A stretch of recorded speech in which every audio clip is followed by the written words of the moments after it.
V rámci 12. ročníka osláv zvrchovanosti v Starej Bystrici si pripomíname aj blížiace sa 200. výročie narodenia Ľudovíta Štúra, kodifikátora slovenského jazyka, významného predstaviteľa slovenského národného života, ktorý vyplnil 40 rokov, 2 mesiace a 14 dní svojho pohnutého, činného a tvorivého života. Daniel Hevier napísal takéto poďakovanie Ľudovítovi Štúrovi. Národ je najprv ako dieťa. Treba ho naučiť pomaly lúskať hrášok reči, učiteľ Ľudovít. Národ je najprv ako dieťa. Treba ho ochrániť pred tými, čo mu ubližujú, bojovník Ľudovít. Národ je najprv ako dieťa. Vyrástol, bude žiť. Už nezablúdi v cudzom svete. Vďaka ti, Ľudovít.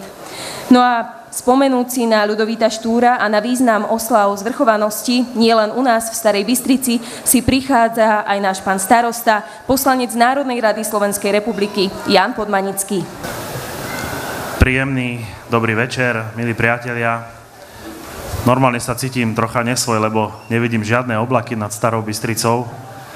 Ako viete, tie predchádzajúce roky nám vždy v takýchto dňoch pršalo. Takže chcem poďakovať tomu hore, že nám dal dnes také krásne počasie. Ja nechcem dlho rozprávať, lebo budeme mať vzácnejších hostí, ale chcem povedať, že pripomíname si 22. rok od schválenia deklarácie zvrchovanosti v Slovenskej národnej rade. Možno si poviete, na čo si niečo pripomíname.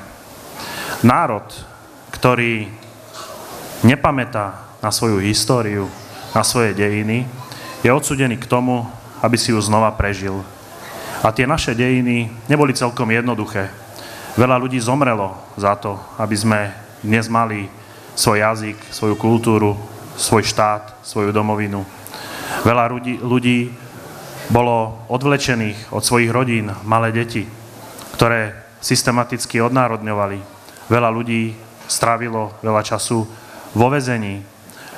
Ľudovít Štúr, na ktorého si spomíname, so ostatnými štúrovcami boli naháňaní maďarskou políciou a mnohí títo naši velikáni obetovali svoje životy za to, aby sme my dnes mali svoju reč, svoju kultúru, svoje písmo, to, čo sme dostali od našich mám a od našich otcov. Takže preto si pripomíname tieto naše dejiny, týchto našich dejateľov, aby sme nemuseli svoje dejiny prežiť znova. Ja som veľmi rád, milí priatelia, že spolu s nami prišli osláviť výročie deklarácie zvrchovanosti slovenského národa naši vzácni hostia, ktorých pozývam k sebe na pódium.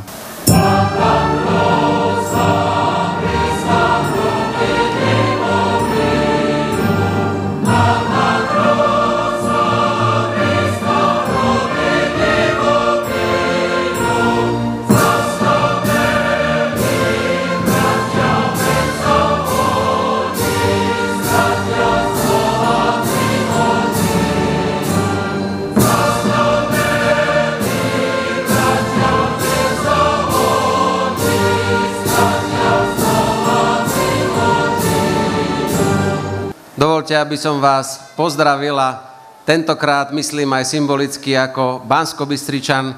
Zdravím vás, Bystričanov, a zdravím vás, Kysučanov. Pred 22 rokmi sa začala písať nová etapa v histórii samostatného Slovenska. Slovenská národná rada prijala 17. júla 1992 deklaráciu o zvrchovanosti, ktorá dala Slovákom šancu žiť samostatne, slobodne a hlavne podľa vlastných predstav o budúcnosti krajiny. Verím, že všetci mi dáte za pravdu, ak poviem, že to bol správny krok, vďaka ktorému sme preukázali svoju životaschopnosť, ambície i medzinárodnú akceptáciu. Nesmieme zabúdať na to, že históriu tvoríme už dnes. Preto musíme vnímať aktuálne výzvy, na ktoré je potrebné odpovedať otvorene, a teda s odpovednými riešeniami. Mám na mysli výraznejšiu solidaritu, pevnejšiu národnú hrdosť, úspešný boj s extrémizmom a čo najkvalitnejšie vzdelávanie. Ak sme sa však dnes stretli preto, aby sme vzdali úctu našej slovenčine a zvrchovanosti, buďme Slovákmi, ktorí si uvedomujú dôležitosť svojich koreňov ale aj význam cieľov, ktoré chceme dosiahnuť. K ním sa v dnešnom svete nedá prepracovať inak, ako cez dobré a kvalitné vzdelanie. A to od materských či základných škôl cez gymnázia a odborné školy až po univerzity. Viem, že táto otázka nie je dôležitá iba pre mňa ako ministra školstva, je dôležitá pre celú našu krajinu a pre jej budúcnosť.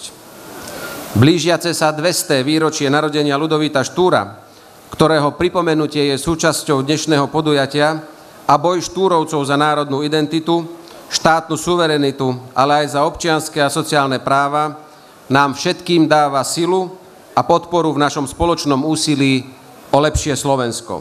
Za mladú krajinu, ktorá má vďaka šikovným ľuďom a veľkému potenciálu všetky predpoklady na to, aby sme boli úspešní, dynamickí a hlavne solidárni. Milí Starobystričania, milí Kysučania, vážení hostia, dovoľte, aby som vám naozaj úprimne a od srdca poďakoval za organizáciu dnešných osláv. Ďakujem vám za vašu prácu a vaše pozvanie sem do Starej Bystrice som prijal naozaj s veľkou radosťou a vážim si, že dnes večer môžem tu byť medzi vami. Pekný večer. Ďakujeme, pán minister, my si vážime rovnako, že ste tu s nami. No a prihovorí sa nám aj predseda Žilinského samosprávneho kraja, pán Juraj Blanár. Milí moji Starobystričania, dovolte, aby som vás takto familiárne oslovil, pretože sa cítim u vás ako doma. Ale chcem pozdraviť aj všetkých ostatných. Tí, čo ste prišli z blízka aj z ďaleka. Vítajte tu. My, zvolená Slovenská národná rada, slávnostne vyhlasujeme, že 1000-ročné úsilie slovenského národa sa dovršilo. Takto začína text zvrchovanosti, ktorá zaznela pred 22 rokmi v Slovenskej národnej rade. A za tým všetkým musíme vidieť množstvo ľudí, množstvo osudov, tak ako to spomínal pán starosta na začiatku. Od Cyrila Metoda, cez Štúrovcov, Mojzesovcov, ale až po Alexandra Dubčeka, ktorého si treba rovnako pripomenúť. Lebo aj s ním, aj s jeho dobou je spojená história vašej obce. Pretože lipa, ktorá tam rastie, v aleji, ktorú opäť obnovil pán starosta, bola práve zasadená vtedy, kedy presadili, že opäť, alebo konečne bola federácia v rámci Československa ustanovená. Na týchto všetkých by sme mali myslieť. Ale myslíme aj na to, že je potrebné si to pripomínať každý rok. Ja som čítal množstvo článkov o dnešných oslavách a vo väčšine boli negatívne. Že nikto si to nepripomína a že to nikoho neoslovilo. Ja si myslím, že to nie je pravda. A vy ste toho dôkazom. Stará Bystrica a mnoho ďalších obcí, ktoré možno ušli novinárom z pera, nevšimli si to, si zvrchovanosť pripomína tak, ako sa patrí. Tak nech odtiaľto zo Starej Bystrice zaznie do celého Slovenska, že máme zvrchovanosť a že si ju vážime. Pekný večer prajem. Ďakujem, pán predseda. Poprosím o príhovor aj pána Pavla Holeštiaka. Je mi cťou, že to môže byť medzi vami a skutočne chvála Bohu, že neprší. Zvrchovanosť je dar. Zvrchovanosťou to všetko začalo a to, že Slovensko je úspešné a zaslúžilo si byť na mape Európy a mape sveta, je fakt. História dala za pravdu tým odvážnym, ktorí začiatkom 90. rokoch to presadili. Kysuce nespali, pretože v septembri 1991 vznikla iniciatíva za zvrchované Slovensko v Čaci, vtedy boli ešte Kysuce, obidva okresy spolu a som rád, že sme tu dvaja z tých, ktorí sme boli signatári a je toho dôkazom aj bronzová pamätná tabuľa na Pavlárikovej ulici v Čaci, ktorú odhaľoval súčasný žilinský župan Juraj Blanár. To, že dnes vidíme na Tour de France Petra Sagana a má pri tom mene nejakú vlajku, to, že naši hokejisti viackrát predbehli aj našich západných bratov a v rôzne iné národy, väčšie, staršie, ktoré majú sa štátnosť 300, 500, 900 rokov, je krásne. A preto to stálo za to, že sme Slovensko samo sebou, že nie sme nejaký prívesok. Priatelia, ďakujme si a buďme hrdí a poďme spolu dopredu.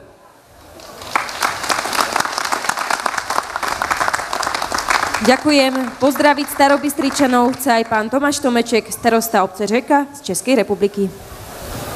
Dobrý večer, pane starosto, pane ministře, vážení hosté. Je mi nesmírnou ctí, že opět se můžu tady postavit před vás a můžu být tam i s vámi. Tak jak tady byla vzpomenuta lípa, mnozí z vás víte, že obec Řeka má ve znaku lípu. A já bych vám popřál, aby naše přátelství a aby ta svrchovanost, kterou tady dneska slavíme, aby měla takové pevné kořeny, jak ta lípa, a aby jsme mohli za několik dalších let společně slavit toto výročí. Přeju vám všem krásný večer. Ďakujeme. Pozdrav odovzdá aj pán Stanislav Bartoš, starosta obce Široké.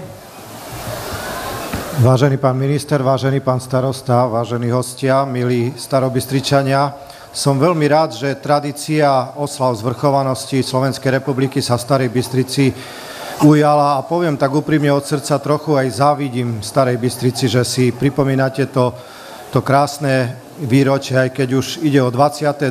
Verím, že tých oslav do budúcna bude a tá tradícia bude pokračovať. To, čo povedali moji predrečníci, je fakt niečo vážne, čo možno pred tými 22 rokmi sme si ani veľmi nedocenili, akú to bude mať historickú hodnotu. Dnes vieme, že Slovenská republika je plnohodnotným štátom v Európe, plnohodnotným štátom vo viacerých spolkoch, ktoré sú vo svete. A preto to všetko malo význam a ja sa veľmi teším, že to dopadlo tak, ako dopadlo a že Slovensko je na tej správnej ceste. K tomu si dnes môžeme všetci gratulovať. A ja gratulujem vám, že ste prišli na toto krásne podujatie. Nech sa vám darí. Teším sa s vami. Ďakujem.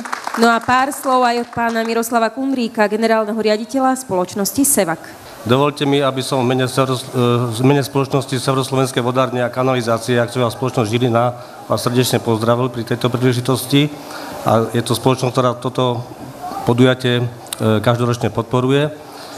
Som rád, a chcem poďakovať pánovi starostovi, že ma pozval, lebo som tu prvýkrát. Chcem vyjadriť presvedčenie, že sa tu budete cítiť dobre a že vátru, ktorú za chvíľku podpálime, ktorá bude tu na vršku pekne horieť, že oteplí naše srdcia a že posilní našu národnú hrdosť. Prajem vám príjemný večer a ďakujem. Ďakujem. A ďakujem ešte raz všetkým pánom, nech sa páči, môžete zísť z pódia. No a ešte na záver, predtým ako prejdeme k našej vatre, nám zaznie spoločná pieseň našich miestnych folklórnych zoskupení, taká naša pomyselná hymna Bystrická Večerné zorničky. Večerné zorničky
Oslavy zvrchovanosti sa tu v Starej Bystrici tak udomácnili, že môžu byť príkladom pre celé Slovensko. A ja som tak pozeral výstupy v médiách, na internete, ako komentovali novinári tieto oslavy a mnohí tam predovšetkým spomínali negatívne, že v podstate zvrchovanosť sa ľuďom nedostala ako si do povedomia, že vôbec si ju nepripomínajú. Ja si myslím, že opak je pravdou a všade tam, kde zvrchovanosť si pripomínali, si ju aj pripomínajú, tak ako je to aj tu v Starej Bystrici, odkiaľ vždy do celého Slovenska zaznie, že zvrchovanosť je jeden z významných medzníkov v našej histórii. Ja chcem poďakovať vedeniu obcí, chcem poďakovať všetkým organizátorom, že takto krásne to organizujú a ja vždy, keď budem môcť, sa rád zúčastním a podporím, pretože čo by za to dali naši otcovia, keby si mohli napríklad hymnu zaspievať takto z pódia pri oslavách zvrchovanosti. A my to teraz máme a treba to si vychutnať.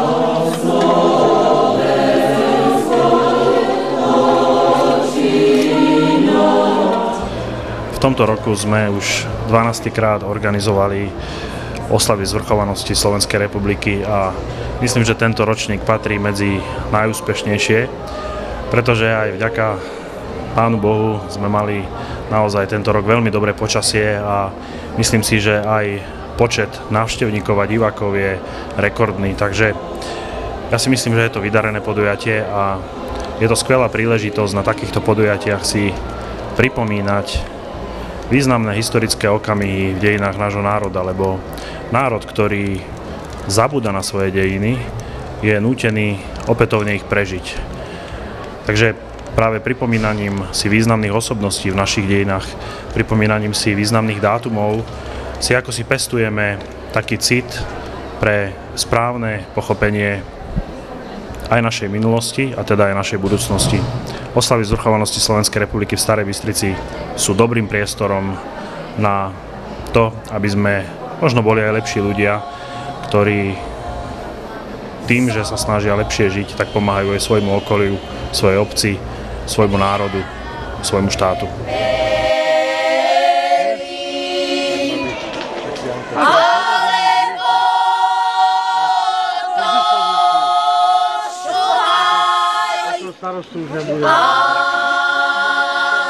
Alebo to šuhaj,